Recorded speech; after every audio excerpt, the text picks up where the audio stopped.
the winds started blowing and the ocean was really, really, really wild. And we thought it's going to ease off. We thought we had some rocks or something there to protect us, but there was nothing there. And the ocean was just swirling around, and it was just, every time it came in, it took about half a meter of sand.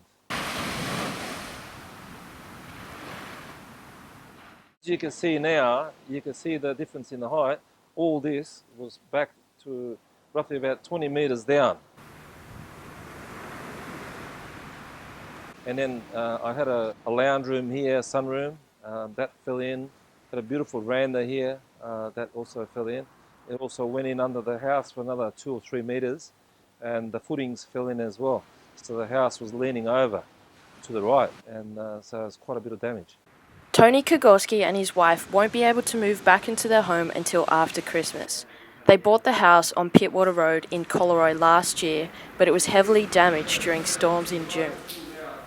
The storm that we observed in June of 2016 was the largest single storm erosion event that we've measured.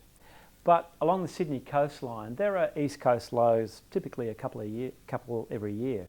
So in fact, only a year ago, in April 2015, we had bigger waves, but those waves came from the more usual southeasterly direction, and they didn't coincide with a king tide, so we didn't see the degree of erosion that we saw in June. So when all that's happening, what's going through your mind? Like, what's your main focus?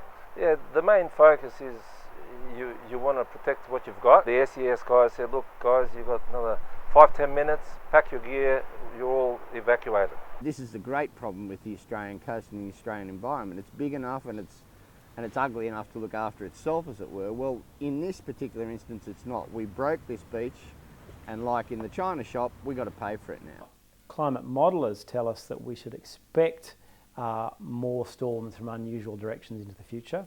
And we know sea levels rising, we're measuring that on the Sydney coastline, so we know sea levels are coming up. So we should actually anticipate erosion of that magnitude becoming, if anything, more frequent rather than less frequent into the future. We need to spend some money, we need to get some sand, and we need to get proud about our beach again instead of looking at the disgraceful mess it is at the moment.